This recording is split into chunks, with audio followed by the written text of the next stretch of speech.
Right. At this point of time, I think Afghanistan is coming back into focus and it's going to be back in the center of world affairs. And if you look at it in history, throughout history, Afghanistan always held an important place in the ebbs and flows of history, right? You had it in the center of the Asian landmass. All flows to and from India were through Afghanistan, whether the Persian kings or Alexander go back in time, or the Central Asians coming in, like Babar, who came in actually from Tajikistan. The Silk Road also came through this. What have you? So even now, in the past, ever since the end of the Second World War, Russians came in, USSR, then the Mujahideen and Pakistan and USA got into the act. That is Taliban point 1.0, Taliban 2.0, now back. China is trying to get in. The ebbs and, whatever, the flow of geopolitics in this region or in the Asian landmass has been centered around Afghanistan. To that extent, I feel that, Mackinder's heartland theory spoke of Siberia as the heartland and this area as the rimland. But I think the heartland theory should actually fit in here in Afghanistan. And why is this? Why am I talking about all this today?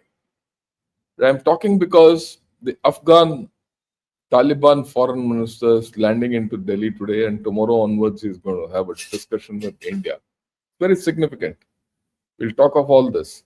He's coming from Moscow. What is he doing in Moscow? He was talking about there's a Moscow format dialogue. We'll talk of that also. He's attended that yesterday and day before, and he's come here. The very important thing is, China already has its presence there. Pakistan is smarting the fact that their foreign minister is coming here, the Taliban foreign minister is coming here. US wants a base there. Russia has its own issues. End of all this, he's chosen to come to India. There are many angles to this. So we'll go over it one by one because I think it's a very significant and important trip.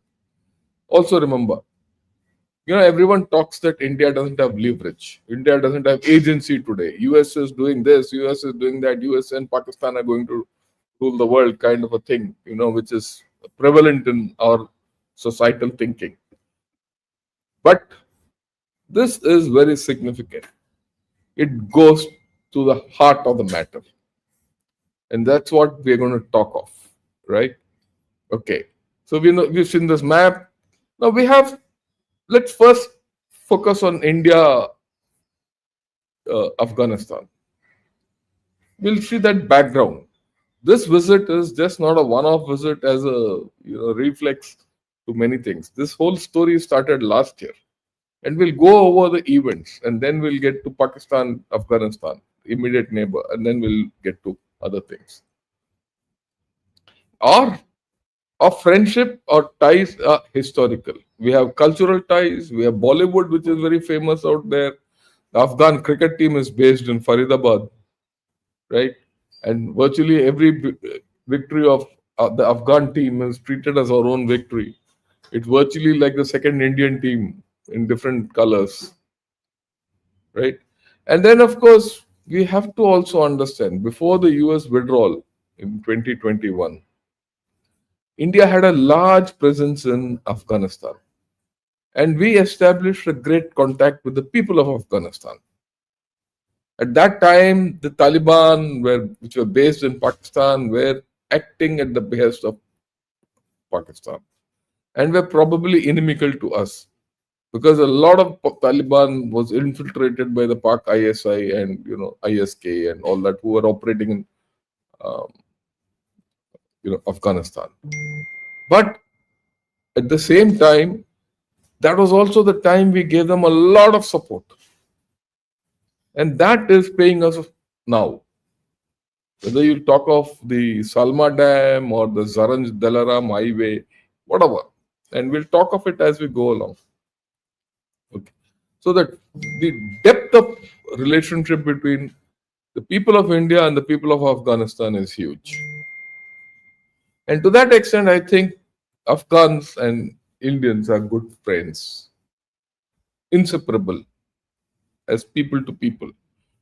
And I met many Afghans, right? And they find themselves very comfortable in India. In fact, I did a couple of courses right from the beginning. When I was in NDA, I had two guys in my course, in my own squadron from Afghanistan. Right. And one of them, and in fact, there were at that time about 12 Afghan students in our course who were spread over different squadrons. One of them, Wali Khan, I still remember Wali Khan.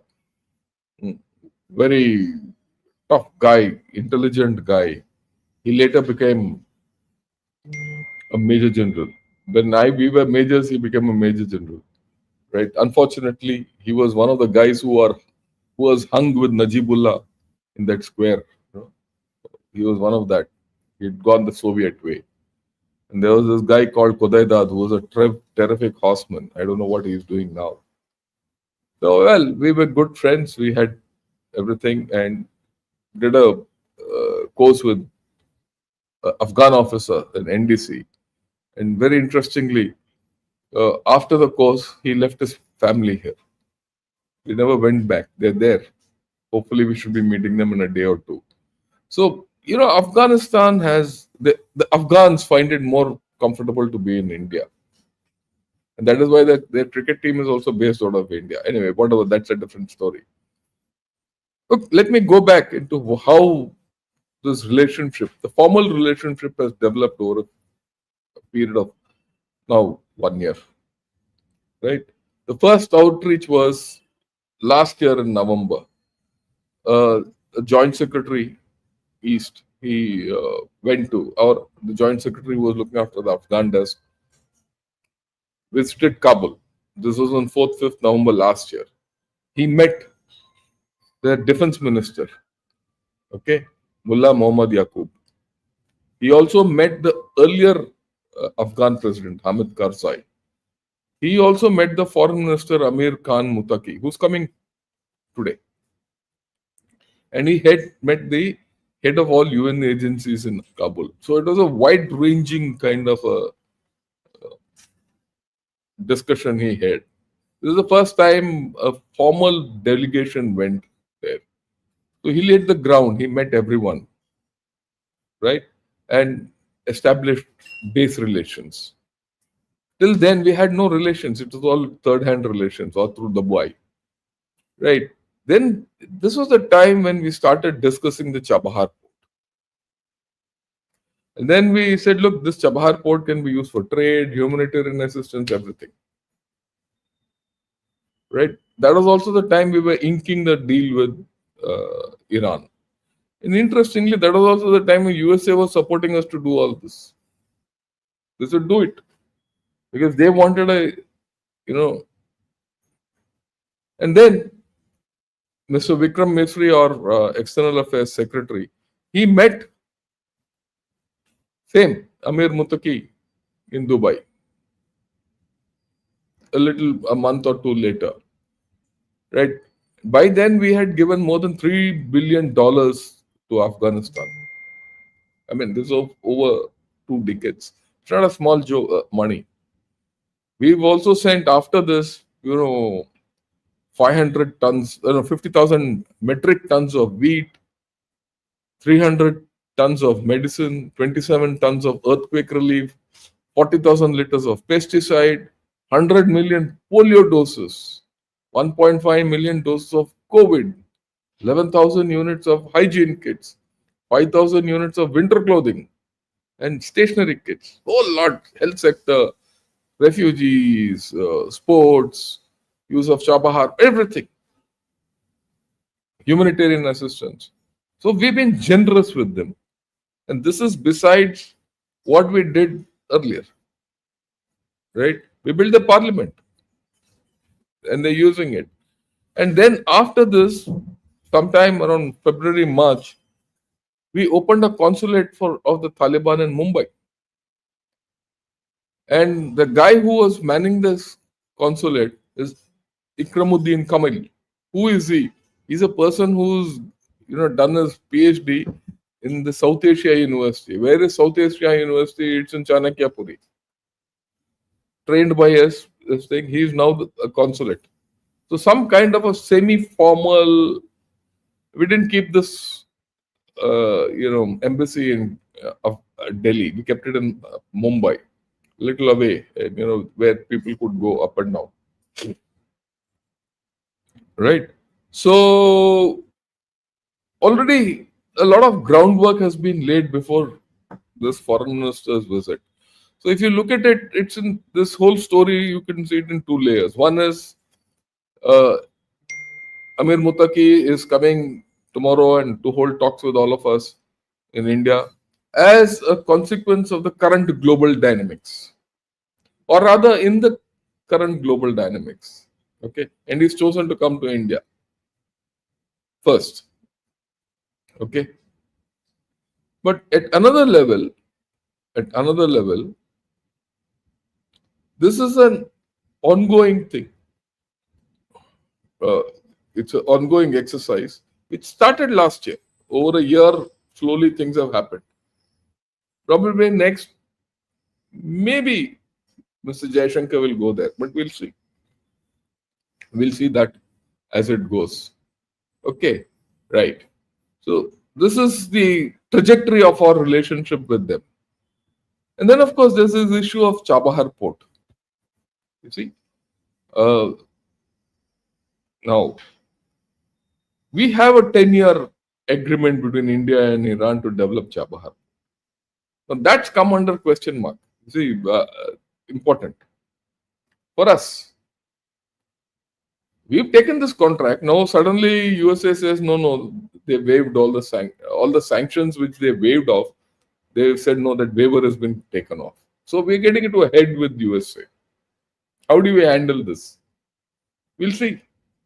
Because all this will come in. But Chabahar is very important for us. Right? This is the port, just to give you an idea. Incidentally, last year we got Mullah Abdul Ghani Baradar. He visited Chabahar port, the Deputy Prime Minister. So we've been contacting the Defense Minister. We've been in touch with their Foreign Minister who's now coming here. We've been in touch with the Deputy Prime Minister. Right? I mean, our contact has been great.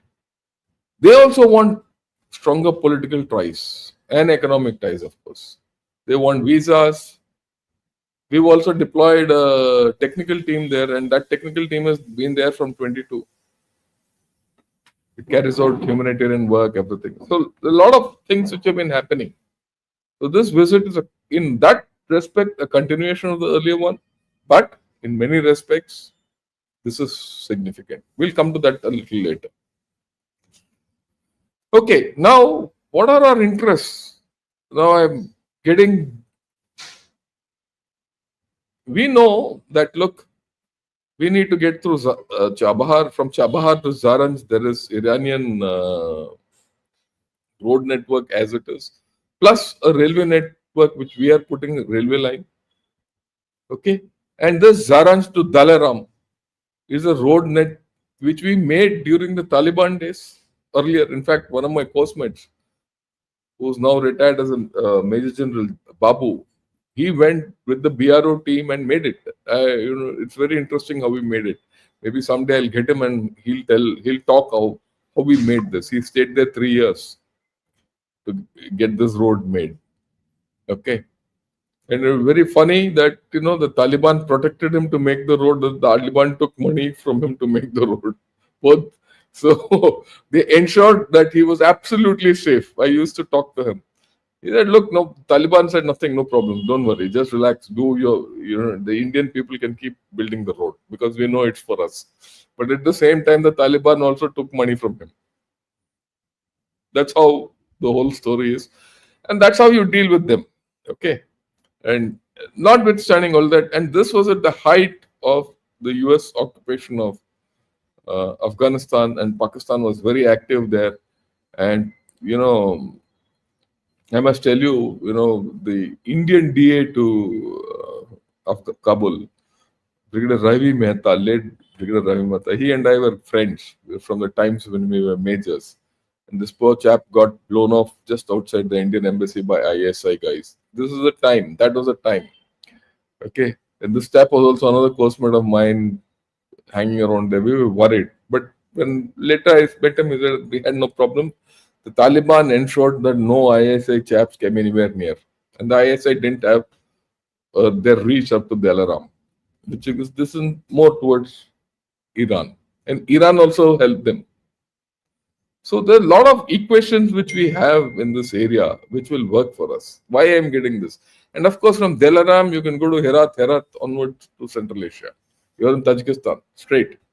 You're not even dependent on Iran, not Pakistan. So this is critical for us. A stable Afghanistan with Taliban and this thing, Iran, this route is very critical for us. So should we put our foot down against USA? I think so. Strategic autonomy. We have no choice actually. And we'll talk of this a little later, maybe down the week, how India has to tackle USA. Because we are coming to a head. Let's be very clear.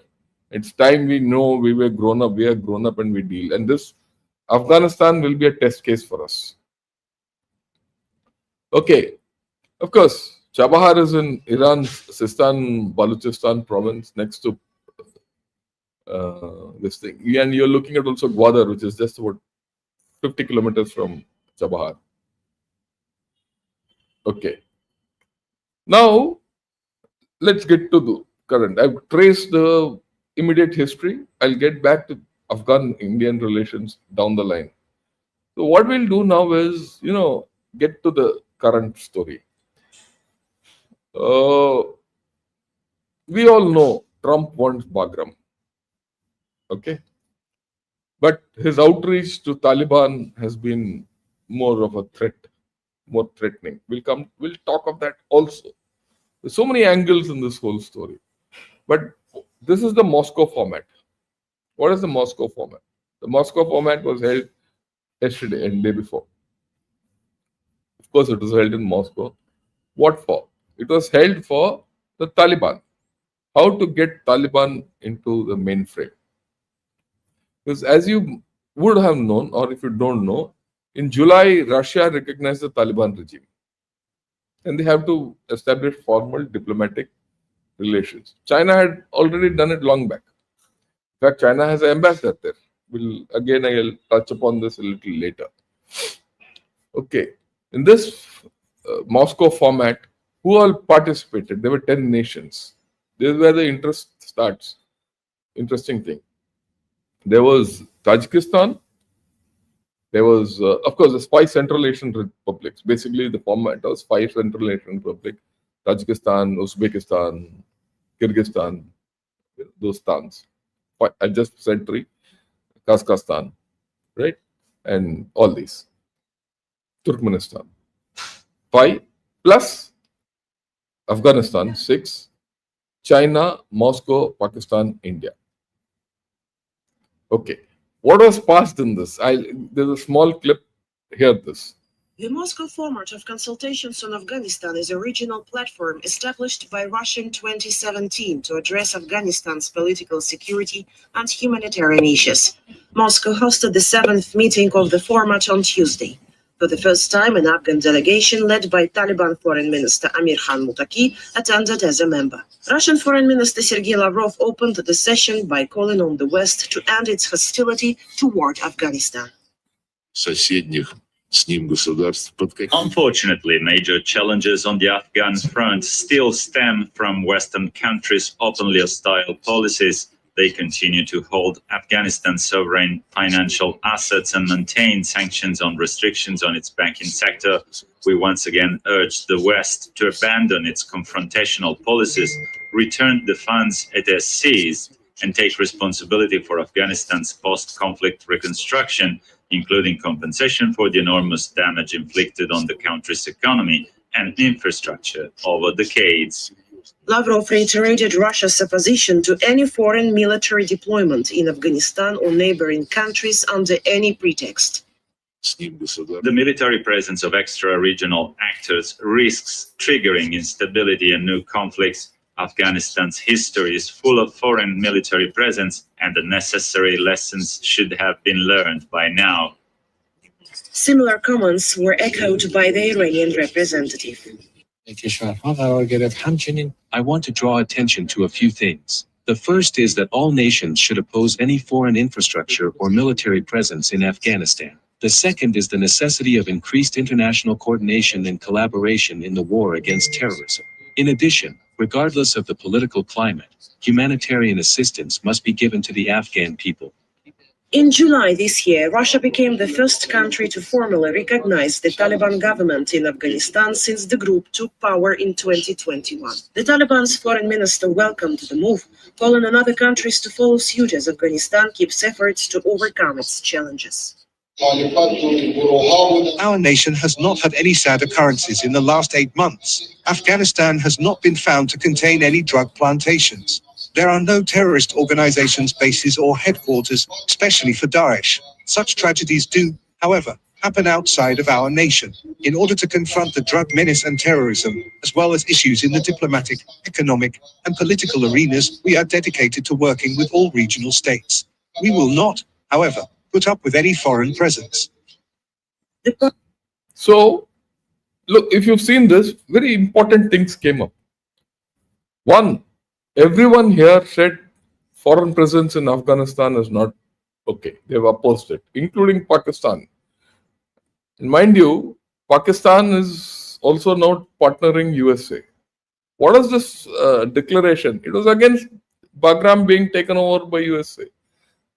And we know Pakistan has gone and sat in the lap of Trump, and Trump is, treating this little field marshal like his pet dog. And this pet dog has gone and said, I'll not let you get in. See, that's the first thing. Of course, China, USA, Russia, and we are against them getting into Bagram. We don't want American presence there. But very importantly, Iran. Iran was there. What did Iran say? We don't want anyone here. I'm sure we have spoken to Iran on this. And I think at some level, we should start talking back to Iran. If we have to take oil from them, so be it. If USA is behaving like a nut, we can reply it back with our own nuttiness. Very simple. Okay. And let's see how far Trump goes. I mean, kabhi to khade ho jao. And I'm sure things will happen. Okay. Right. Now let's look at the next thing. This is the analysis. Of course, one more thing. What Mutaki said. No drugs. Afghanistan has eliminated poppy growing in Taliban. There is no poppy growing in Afghanistan. Some drug trafficking is happening from Pakistan, not from Afghanistan. But when you hear Pakistanis, the liars they are, they say, Afghanistan will start drug trafficking all over. Yesterday I heard, yesterday morning when I was taking a walk, yesterday evening, when I was taking a walk, I was hearing a Ejaz Haider, I think. He was the foreign secretary of Pakistan. He was saying, problem with Afghanistan is drug trafficking. And drugs are gone from here. Actually, if you see the international drug, trade, it has multiplied manifold in Myanmar. Not here, it's gone. It dried out. So, Pakistan is framing a false narrative in this whole game. And we'll see why. That's important. Okay. And then, overall, I'll give you an overview of our view of Taliban, Afghanistan, everything. Okay, this is of course a Times of India thing. I'm grateful to Times of India for this clip. But I think it gives you a very logical idea of what is happening and what our attitudes are, and then we'll discuss other things. Listen to it. The Affairs Minister thanked Acting Foreign Minister for his very strong condemnation of the Bagram terror attack, as also they agreed to advance bilateral cooperation in several areas, so how we can further strengthen development partnership. So those details are available in public domain, so I would urge you to have a look at that. But just to also, the External Affairs Minister also welcomed his firm rejection of recent attempts to create distrust between India and Afghanistan through false and baseless reports. Afghanistan has long been on the SCO agenda. Compulsions of regional stability are buttressed by our long-standing concern for the well-being of the Afghan people. The international community, particularly SCO members, must therefore step up with development assistance. India, for its part, will certainly do so. Excellency, India is committed to increasing its connectivity with the Central Asia.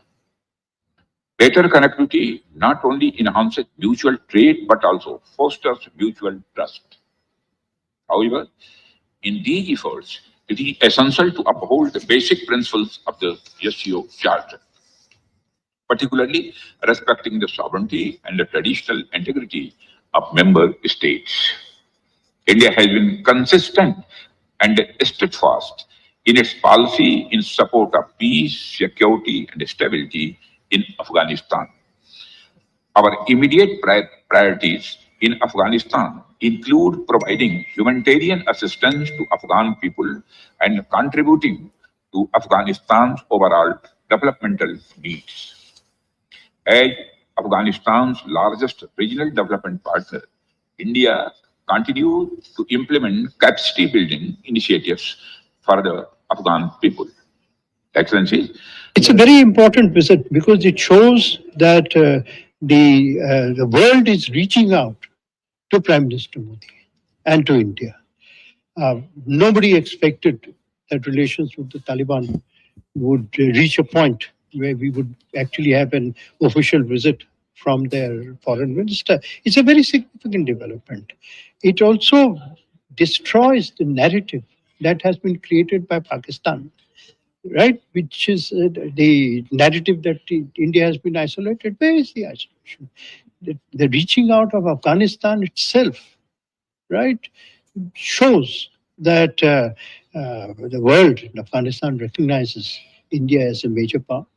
India as a power which can be a major factor in the stability and the future of Afghanistan. So you see the Indian outlook. We are very clear that we have to make an outreach to Afghanistan and all that. And of course, what MJ Akbar says, where's the question of isolation of India and all this nonsense we're talking about? When this man is coming here, and why is he coming here? The importance of India. After Moscow is coming here, and right as we see, and as we go along, and you'll see that China has been in Afghanistan for quite some time. Pakistan has always been in Afghanistan for so long, but he chooses to come here. So there is some value in this whole story which is happening. Okay, so let's get ahead. Now let's look at the Pakistan angle, because this is very interesting and you need to understand why this outreach to India this way and why we should take this forward. Because that gives you leverage against many people. Pakistan, now they are rethinking their Taliban doctrine. Okay, this is from dawn. They are being forced to think. After all, at that time they said breaking shackles of slavery and all that. Remember what Americans said? But now that is why I get back to the heading which I gave. Afghanistan is breaking all the shackles. Afghanistan is breaking its shackles out of China. Afghanistan is breaking its shackles out of Pakistan. Afghanistan is breaking shackles out of USA. It's reaching out Okay, and that is important, the breaking of shackles. And their main outreach is to India. They can't. Sure, look, at the end of the day, they don't have economic viability, they don't have a military, anything. I mean, they can get hit and they're taking casualties. People are dying there, unfortunately. But the only place where they're really coming for succor is India. Okay. This is what, again, the part of that article. He says, for years on, from the Taliban's return to power in Afghanistan in August 2021, the optimism surrounding what was being hailed as a geopolitical victory for Pakistan has vanished. Instead, Pakistan is contending with a rising wave of militant violence from Khyber Pakhtunkhwa to Balochistan, and which threatens to expand inland. Okay, what options does Islamabad have to rethink its Afghan strategy? It has got no options. And I'll explain why. And then, of course, there's this article in Dawn a few days back, which says what's behind Russia's recognition of Taliban. Right? And he says, I mean, of course, these say, look, it's to prevent terrorism from going AWO, all that. Okay? And all that. And they're keeping an eye on the whole story. But there are fundamental problems. The Taliban and the TTP are connected umbilically. And Pakistan is having a huge problem. And this is an article of New York Times 3 days back, October 6th. We are on 9th, 3 days back. Pakistan fights its fiercest Taliban insurgency in a decade. The problem is getting more and more. And the relations between Pakistan and Afghanistan are worsening. Important for us to know and important to keep a pulse on, finger on the pulse. Because, we talk of Opsindur these days, Opsindur 2, ye, all that. That's foolish talk, actually. Actually, foolish talk. I'm being very open about it. Do you need to do all that? You have more options. That's why I'm getting into this. Yesterday,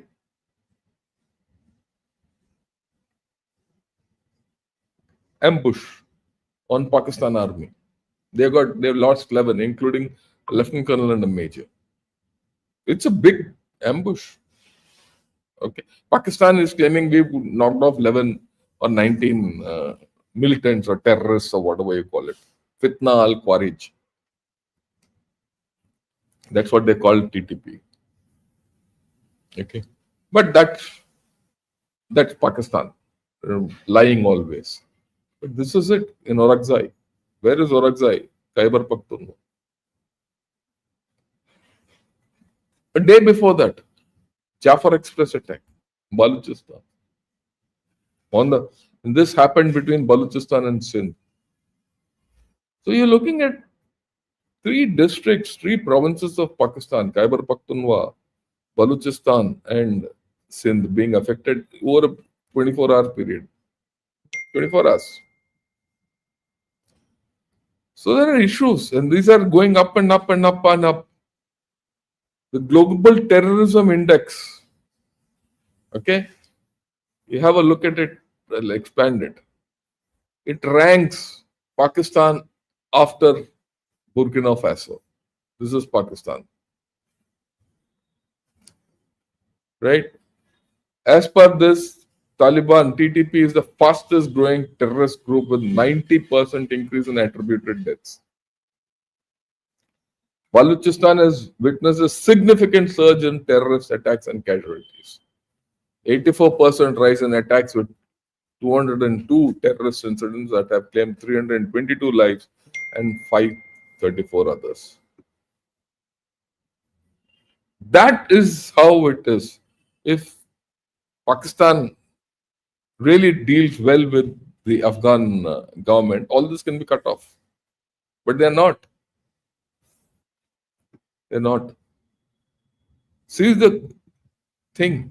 Number of attacks in 24. 24 has been significantly high. But if 24 has been significantly high, 25 is even worse. But if you see this trajectory over a little longer period, these are the things. 2017, 16, 17 was very high.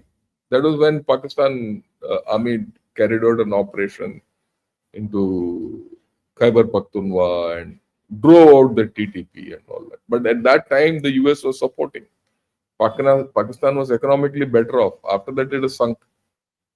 Everything 2021, it stopped. That was the time when US withdrawal took place and all that. Now it's come back to normal. And this time Pakistan doesn't have any answers. That is why Afghanistan is important. Just look at KP, Khyber Pakhtunkhwa. The number of terrorism related incidents in not in 24, over the years. Again, see, 2021 onward, it started rising. 24, it was here. 25 so far. This is still October, or rather September, is here. It's going to cross. But when you look at Balochistan, it's also already crossed.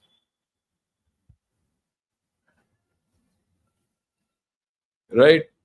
There are reports by Pakistan Institute of Conflict Studies, Conflict and Security Studies, their premium think tank. Right? In the first 3 quarters of 2025 till September, the amount of violence and terrorist incidents seen as a combination of Khyber Pakhtunkhwa and Balochistan has already crossed that of 24. And people thought at the beginning of the year that 24 was out of proportion violence. Actually, if you see, the internal state of Pakistan is going back to worse. Do you actually need to go and do Op Sindoor with them? A waste of time. Now, between Pakistan and Afghanistan, Pakistan is not able to handle these incidents, or KPK or Balochistan, or for that matter POK or Gilgit-Baltistan. They're in a very bad shape. There are economic constraints. US support is not there. The US is not giving them intelligence, nor is China giving them intelligence, because they don't know how to get it. US could give intelligence when US was on ground there. Now it's not there, it will not give anything. And Pakistan, we think they have intelligence, but they might not be having any intelligence. There's no political outreach. There's no political outreach by Pakistan. In fact, this chap Asim Munir has got no concept of political outreach. You read any intelligent guy or a chap with some amount of experience in Pakistan, their opinion makers and all, everyone says you need to have a political outreach to Balochistan, you need to have a political outreach to TTP, you need to have a political outreach to everyone, for that matter, even POK and Gilgit-Baltistan and Afghan Taliban. Pakistan is not able to do that because it's not there in his DNA, Asim Munir. The only thing in his DNA is military. But the military itself doesn't have resolve. It doesn't have staying power. Right now, because US wants to go to Bagram, and now this fellow has gone and sucked up to Trump, virtually sucking Trump. Where all, I don't know. So there's some limited cooperation, but how long will it last? They've got this BLA and Majid Brigade to be designated as foreign terrorist organizations. USA said that, but the same USA went to UN and said no. So while we might think that the relationship between Pakistan and USA has gone high, all that, on ground nothing might happen. Okay. We might think that Pasni will be taken over by USA, all that. We'll see. All these are up in the air. Even that Rikodik is up in the air at this point of time. Nothing much is going to happen. Right? So, that's Pakistan internally. And whatever Pakistan has to sort out internally has something to do with Pakistan-Taliban relations. and they're deteriorating. There are serious security and political differences. Pakistan feels that, you know, the Afghan Taliban should put a rein on TTP. But they don't want to do it. Why do they don't want to do it? That's Duran line politics. Because no Afghan, no Pashtun recognizes the Duran line. They feel the land is up to Indus. And Taliban wants to reduce dependence on Pakistan for trade, transit, everything. And Pakistan wants to keep Afghanistan captive. And that is why my guess is this US move to take that waiver off Chabahar port is Pakistan instigated. It is a way of closing off an alternate access through Iran to Afghanistan, to India. If that happens, Pakistan will be the only source of connection and transit to Afghanistan. Then they can start controlling Afghanistan. So why should we allow it to happen? And of course, Pakistan keeps talking cross-border terrorism. Okay. It's not cross-border terrorism, it is homegrown terrorism in KP and Balochistan because of Pakistan's policies. There, Pakistan has imposed trade restrictions. That's why I said there's no political outreach. And more importantly, humanitarian approach. 5 lakh Afghan refugees have been thrown out overnight last year. And more are being thrown out. So why should the Afghan Taliban be dependent on Pakistan for anything or go to Pakistan?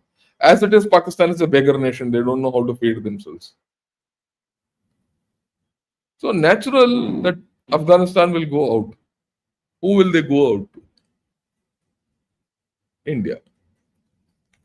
Look at the China-Afghan relations. Okay. So this is also interesting, right?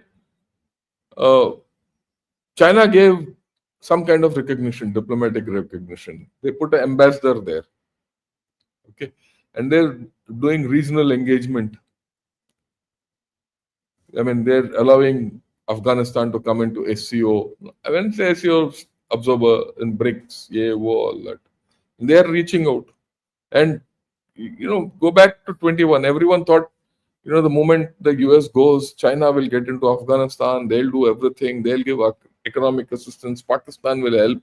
BRI will go there. CPC will be extended there. And a lot of minerals in Afghanistan will be taken by China and all that. So far, what has happened? Zero.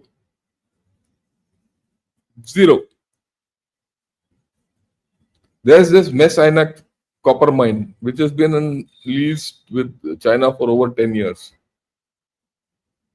Okay. In the Amudarya region, in the border with Tajikistan. Nothing has happened there.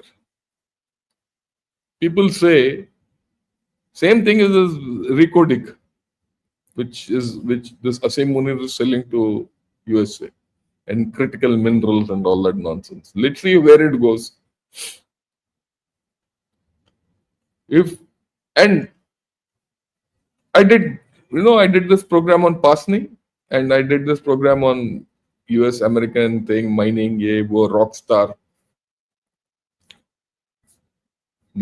Those mines are on the border, 40 kilometers inside Pakistan, Afghan border. You can't take minerals from this area easily. There are too many interests, Baluch, Pashtun, Hazaras, whole lot. And China has not been able to do anything. And China has got security problems with Afghanistan. Huge security problems. I'll show you the map. Let's show you the map. See where it is. There's a border. No, Xinjiang. This is Xinjiang. From Xinjiang, who operates? There's a militant organization called ETIM, East Turkestan Independence Movement. Those guys can move freely from Afghanistan to here. Some of those chaps have operated in Afghanistan earlier as part of Taliban. So Taliban cannot say anything to them. You see, the thing about Taliban is they have strong loyalties. Because TTP helped them at one point of time. It was TTP who helped Afghan Taliban when Afghan Taliban was on this side of Pakistan for 20 years. So they'll never let go of TTP. Similarly, the ETIM fought with the Afghan Taliban against USA, so they'll not let go of them also. And more importantly, these ETIM guys, when they couldn't stay in Afghanistan for many reasons, they went to Syria. They were fighting in Syria along with this Al Jolani character.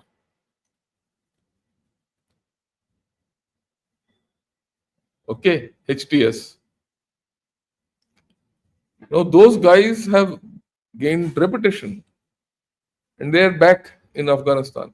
And if they enter China, Xinjiang, bye bye China. China is worried with Afghanistan on this issue. So the security factor is very high. And plus China is worried about drugs. Though the drugs are not there, if China drugs enter that place, end of story. And all these minerals, and all this nonsense. Nothing will happen. We know that. Of course, China has strategic considerations because now they don't want USA to get in here. Bagram is here, where this N is, somewhere here, near next to Kabul. It's in Tajik area. If USA gets into Bagram, then they can use B2s to take out Lopnor. Lopnor is somewhere here. So there's a new dimension to this whole story between China and Afghanistan. So earlier people thought the CPEC will go there, BRI will go, nothing has gone, no minerals are gone, nothing has happened.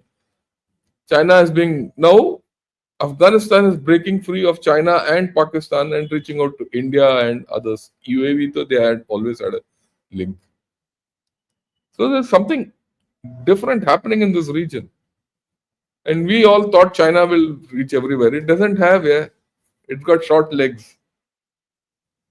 See, please understand that China has been kicked out of this region from security point of view. They can take oil from Saudi Arabia and do some of those BRI projects, but influence is zero.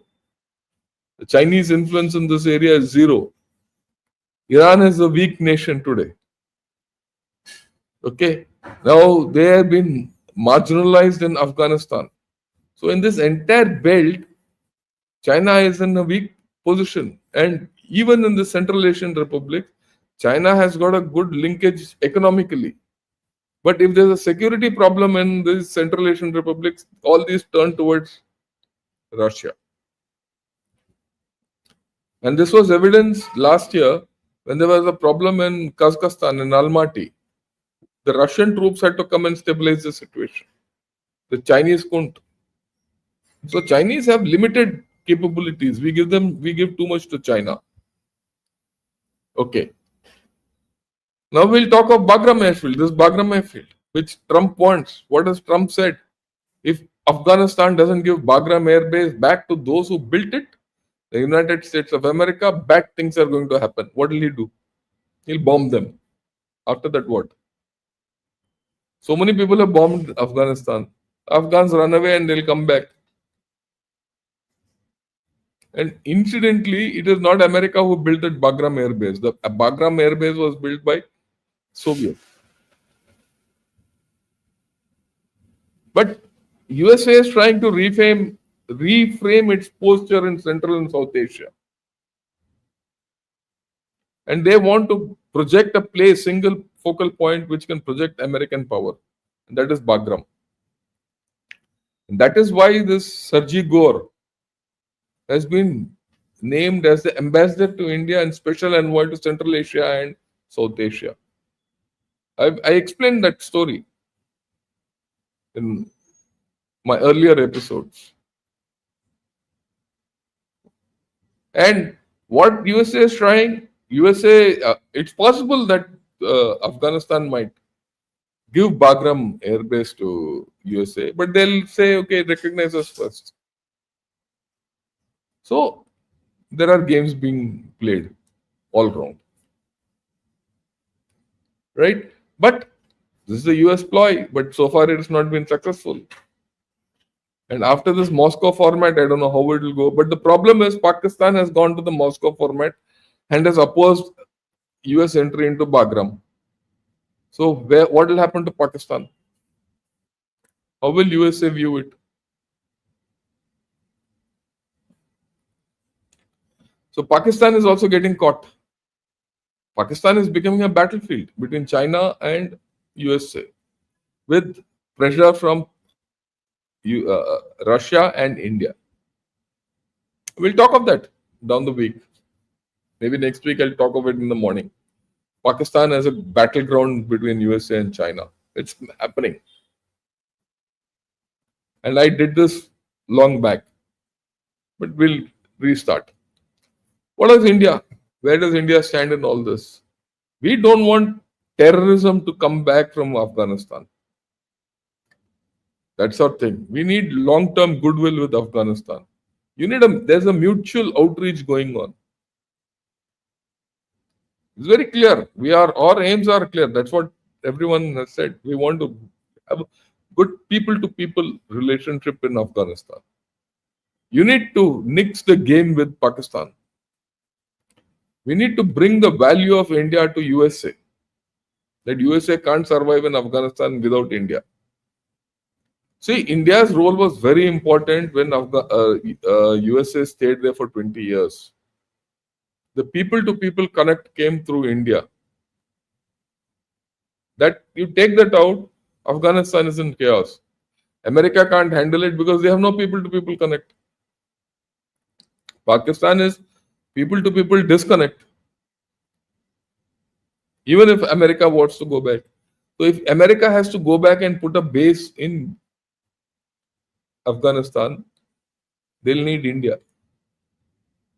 So Mr. Trump has to rethink of all his stories.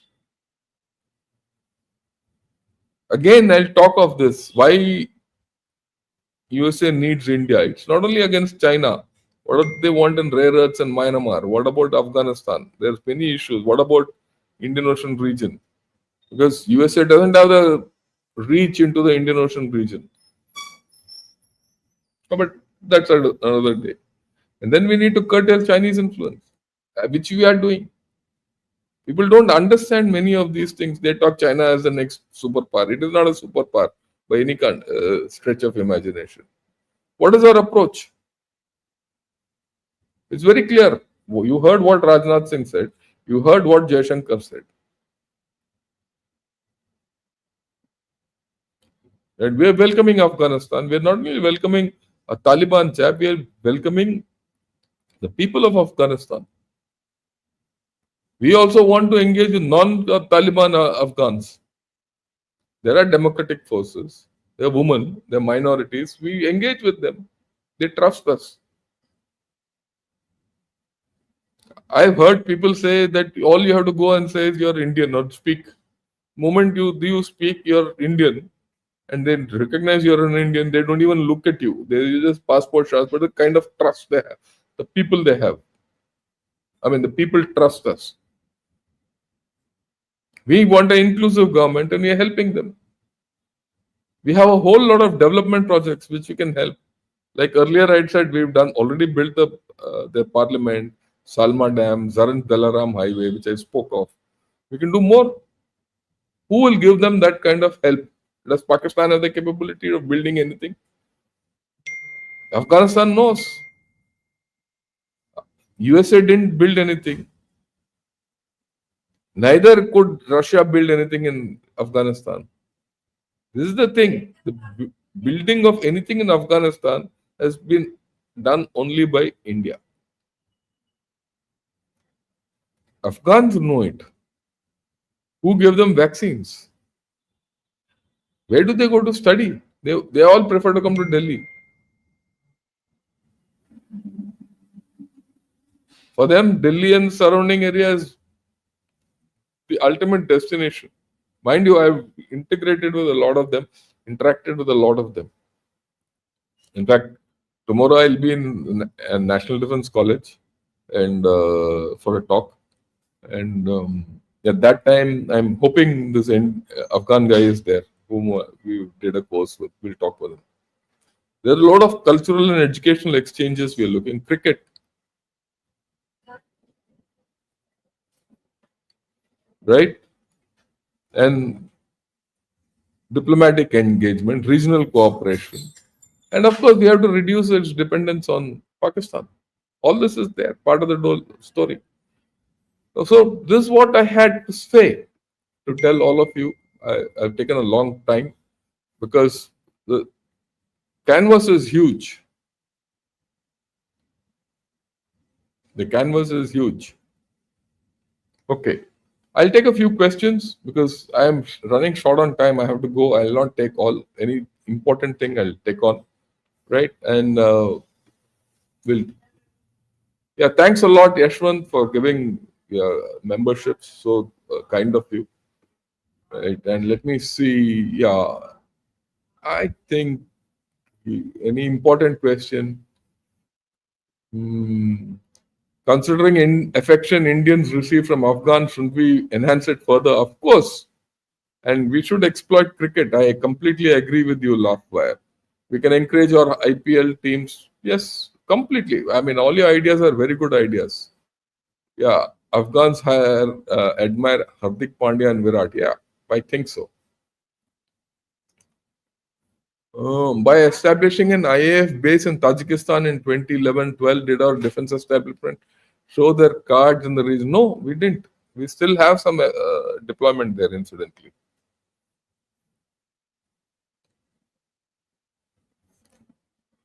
Okay. Yeah, the Afghan team has shifted base to Dubai from India. That's okay. Those are things which can keep happening, right? How to ensure friendly ties in 50 years? We have. This has stood the test of time. Don't worry. Yeah. If for some reason reliance on Russia also needs to be reduced, look, we have to start behaving like a big power. Automatically things will change. Don't worry. Okay. Well, Bharat should create a cowardly fund, governmented fund company, masquerade it as private company. Why don't you have to do all that? Do it openly. There's no problem. Okay. Yeah, getting your BRO friend who built the road in Afghanistan would be an education. Yes, let me see. Taraji had spoken about this dam in the discussion on clause. Yes, that very important dam, Salma Dam. Yeah, waiting for the session from last week. Thank you. How India can conquer US aid and defense deals with terrorist nation. We'll talk of this. We'll talk. Don't worry. Right. Okay. I'm not going to take more questions because I have to go for a important engagement, but I thought I must put this across to you because tomorrow onwards I'll be off for about the next 3-4 days. I'll be intermittently on and off. Anyway, thanks for watching. Great speaking to all of you. I'm happy with all the questions which have come, but I'm not able to answer all this because I have to go. With this, thanks a lot. We'll meet in the evening. We are going to talk of G2 in 3 good generals. Join us at 8 o'clock. Right? Till then, have a great day and Jai Hind to all of you.